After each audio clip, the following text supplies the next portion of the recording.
Bueno, estamos mostrando imágenes de, bueno, una situación que muestra el aumento de tensión, que ya era muchísimo en Medio Oriente, y ahora con el ataque de Irán, la situación comienza a ser aún más grave. La cantidad de misiles recién que veíamos que Irán lanzó a Israel. Vamos a saludar a Federico Gaón, que es analista internacional, es especialista en Medio Oriente. Gracias por atendernos esta noche. Federico, ¿cómo estás?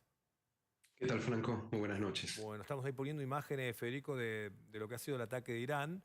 Eh, la cúpula de hierro funcionó, pero claro, la agresión ha sido muy impactante. ¿Qué pasa si alguno de esos misiles caen? ¿Eran objetivos militares los que buscó Irán o puede afectar a muchísimos civiles? Bueno, en teoría, Irán dijo que el ataque estuvo dirigido hacia blancos militares, pero en la práctica los cohetes fueron disparados casi de forma indiscriminada, ¿verdad? Podían perfectamente caer sobre sitios civiles y de hecho algunos cayeron. Ujú. Hay uno que cayó sobre una carretera, hay otro que desgraciadamente mató la vida de una persona porque le cayó el casco del misil balístico, ¿no es cierto? Entonces, evidentemente es un ataque que está orientado a tratar de causar la mayor baja de civiles posible, a efectos de crear, ¿no? Crear la imagen de que Irán se vengó por los ataques israelíes de estas últimas semanas Ujú. y venderle al público iraní mediante los medios estatales esta idea de que Irán sigue siendo fuerte, de que no ha sido humillado y que tiene la capacidad de contraatacar. Seguramente los iraníes estaban esperando que las defensas israelíes interceptaran la mayor parte de los misiles, pero eso no es el punto. El punto es que evidentemente este ataque pudo haber resultado en mayores pérdidas y por fortuna, gracias al sistema de defensa israelí, esto no ha sido el caso. Claro, y puede haber ahora una reacción de Israel, es decir, Israel podría atacar Irán, territorio iraní, abiertamente. Franco, yo creo que sin lugar a dudas esto va a ser el escenario en las próximas horas o en los próximos días. Ujú. Hay que recordar que en abril pasado Irán lanzó un ataque muy similar. Ahora las fuerzas israelíes dicen de que Irán lanzó aproximadamente 180 o 200 misiles. En abril fueron entre 120 y 150. Y la respuesta de Israel a ese ataque fue un ataque quirúrgico a una base aérea iraní en donde derribaron sistemas de defensa antiaéreos y una instalación de radar. Ujú. La idea de este contraataque israelí de alguna manera era decir, ojo, que los tenemos vistos y si podemos atacar una base aérea y un sistema de defensa antiaéreo, no hay ningún blanco en Irán que pueda detenernos, ¿verdad? Podemos Ujú. atacarlos con impunidad. Yo creo que Israel ahora se enfrenta a un dilema, porque por un lado está la escuela de pensamiento estratégica que dice que Israel no puede permitirse atacar una instalación civil, como puede ser una planta de energía o blancos que hacen a la industria petrolera iraní, porque esto en cierta manera pondría al pueblo iraní detrás de sus líderes, ¿no? Sería un Claro, ataque contra la nación iraní, claro. ¿verdad? Y podría llegar a ser muy contraproducente en De hecho, términos perdón, hubo un estratégicos. mensaje de Israel al pueblo iraní, a los iraníes, ¿no? Diciéndoles, no estamos contra ustedes, ¿no? Exactamente, el objetivo de Israel, expresado públicamente, es el cambio de régimen en Irán. Israel apunta a que en determinado momento pueda cambiarse el régimen, ya sea mediante un golpe orquestado o ayudado desde el extranjero o directamente cocinado domésticamente por la presión y la oposición que Ujú. existe contra el régimen. Es sabido, bueno, todos los años se producen movimientos de protesta muy importantes dentro de Irán, Ujú. ¿verdad? Que los medios internacionales suelen cubrir. Entonces, claramente existe una oposición al gobierno. Entonces, un ataque israelí a una instalación civil podría ser contraproducente. Por esto, yo creo, y este es mi análisis personal, yo tiendo a pensar que la respuesta israelí va a ser más bien parecida a lo que fue en abril, Ujú. ¿verdad? Va a estar dirigida hacia una instalación claramente militar Sí. eh, para tratar de reconstruir la disuasión israelí y decirle a los Federico, iraníes, cuidado, que todavía no terminamos y si ustedes vuelven a atacar, nosotros les podemos golpear más fuerte. escuchemos la palabra del portavoz israelí que dijo esto. Un total de 181 misiles es lo que tenemos en este momento, es lo que pensamos que es la cantidad exacta. 10 millones de personas estuvieron en los refugios o como Ricardo dice, tirados en la calle, intentando de protegerse.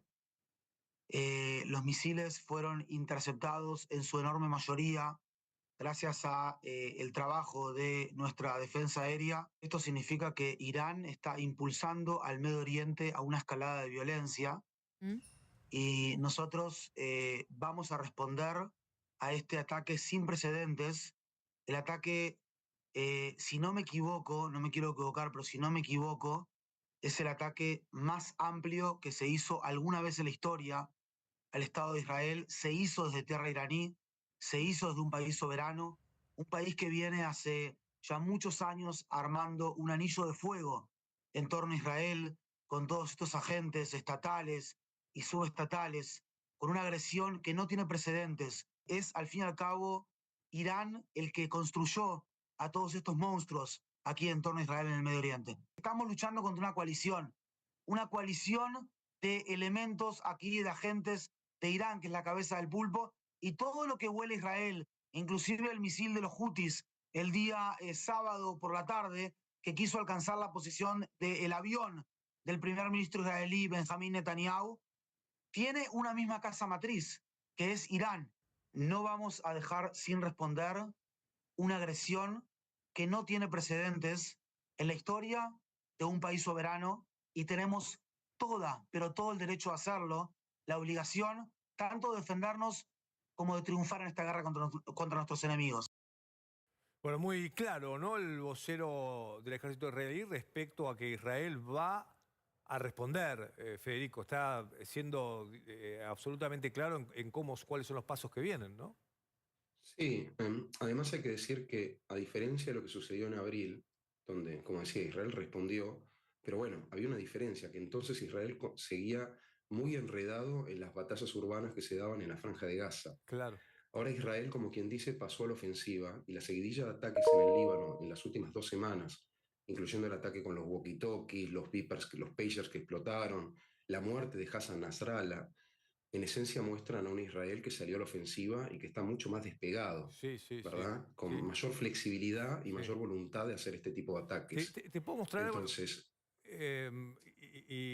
¿Puedes poner a pleno las imágenes de los misiles? Le quiero preguntar algo a Federico, que es una duda. Hay imágenes donde se ve que efectivamente la cúpula de hierro se activa y frena los misiles. ¿Ves? Ahí se ve. Acá se ve claramente, ¿no? Cómo frenan los misiles israelíes el ataque de Irán.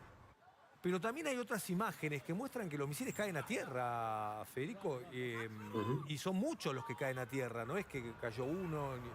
Hay una gran cantidad de misiles que en las imágenes que nosotros tenemos muestran que efectivamente no son estas los que caen a tierra, pero ya van a llegar. Y eso impactó ¿dónde? Los que cayeron a tierra, digo. bueno, obviamente yo no soy técnico, ¿verdad? Pero una vez recuerdo una conversación en donde unos especialistas nos explicaron cómo funciona el sistema.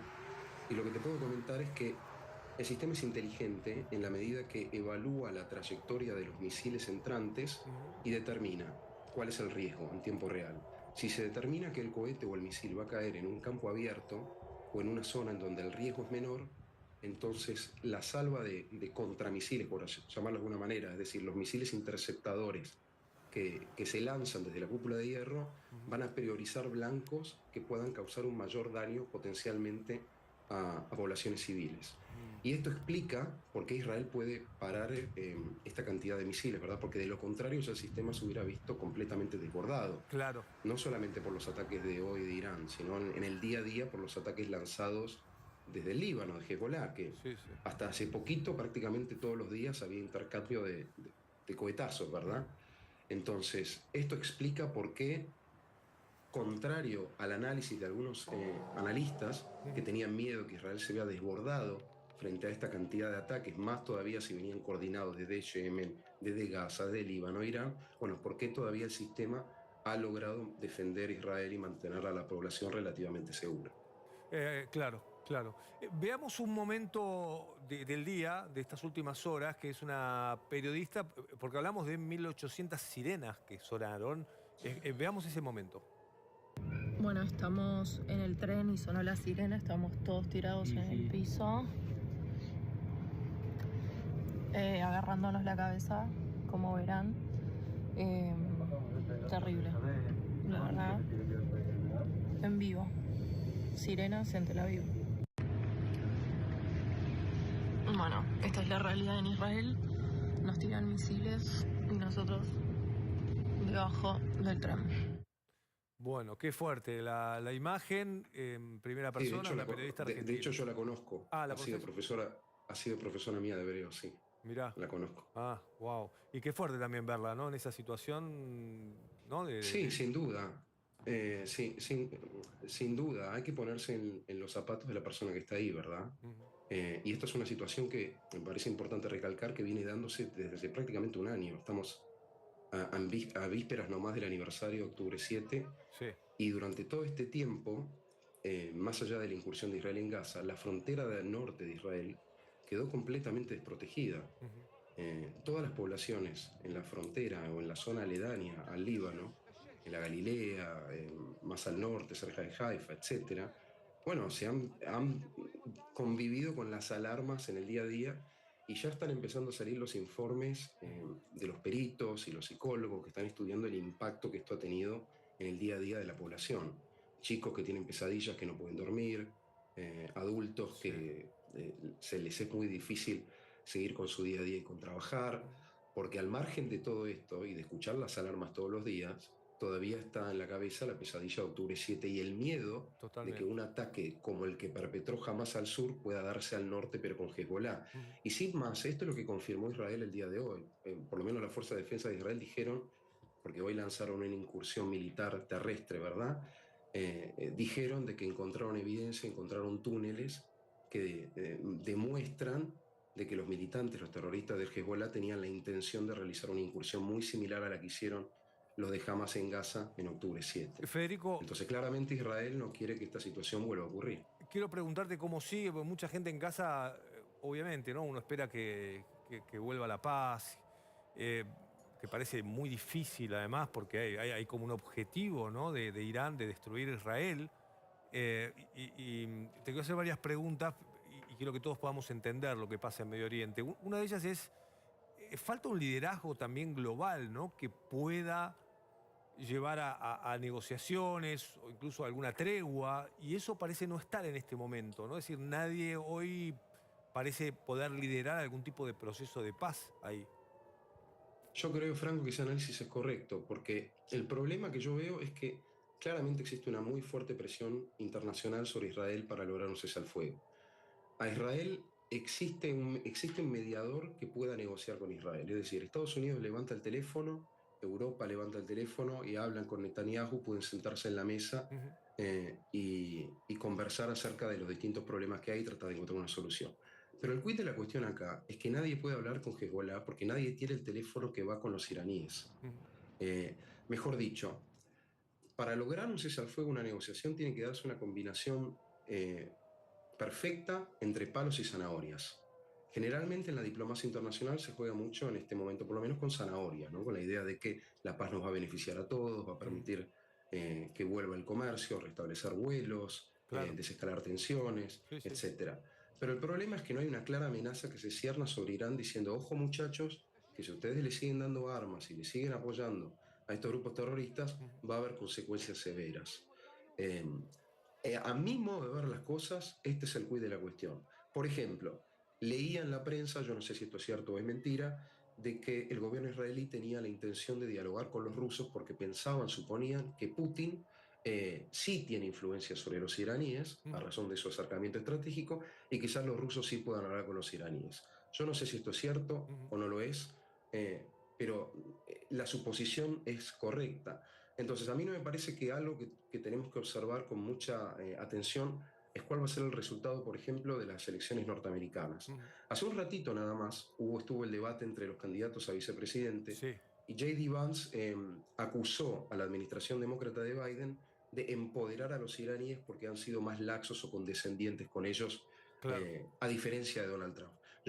Esto es muy discutible, pero lo que sí es cierto es que si Donald Trump llega a la presidencia, estaríamos hablando de un presidente mucho más errático, mucho más imprevisible, ¿verdad? Sí. Según como lo han descrito sus asesores previamente. Ujú.